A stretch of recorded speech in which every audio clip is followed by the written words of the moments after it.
নমস্কার বন্ধুরা, অনিফার্স world YouTube চ্যানেলে আপনাদেরকে স্বাগত। রাজ্যের লিস্টের যে ছুটি রয়েছে সেই ছুটির বাইরেও অতিরিক্ত একটি দিন সারা রাজ্যে ছুটি ঘোষণা করা হলো। আজকের বাজেটেই সেই ধরনের ঘোষণা করা হয়েছে। আগামী জুলাইয়ে সেই ছুটি পাবেন রাজ্য সরকারি কর্মী, শিক্ষক শিক্ষিকা এবং অন্যান্যরা। তো বিস্তারিত কি বলা হয়েছে সেটা আমরা একটু দেখে নেব। দেখুন, বলা হচ্ছে শ্যামাপ্রসাদ মুখোপাধ্যায়ের জন্মদিনে ছুটি থাকবে সারা রাজ্যে, ঘোষণা এই বাজেটে। রাজ্যে নতুন ছুটির দিন ঘোষণা রাজ্য বাজেটে। 6ই জুলাই শ্যামাপ্রসাদ মুখোপাধ্যায়ের জন্মদিনে রাজ্য সরকারি কর্মীদের জন্য ছুটির ঘোষণা করা হলো রাজ্যের বাজেটে। পশ্চিমবঙ্গের ইতিহাসে শ্যামাপ্রসাদ মুখোপাধ্যায়ের অবদানকে স্মরণ করে এই ধরনের সিদ্ধান্ত নেওয়া হয়েছে।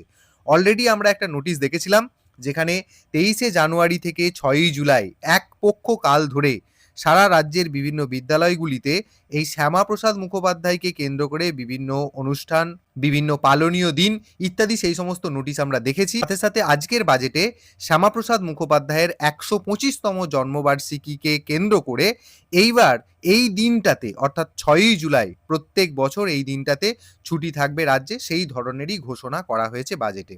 তো আপনাদের জন্য ছোট্ট আপডেট, ভিডিওটি সকলের সাথে শেয়ার করুন এবং যারা চ্যানেলটি এখনো সাবস্ক্রাইব করেননি তারা চ্যানেলটি সাবস্ক্রাইব করে নিতে ভুলবেন না।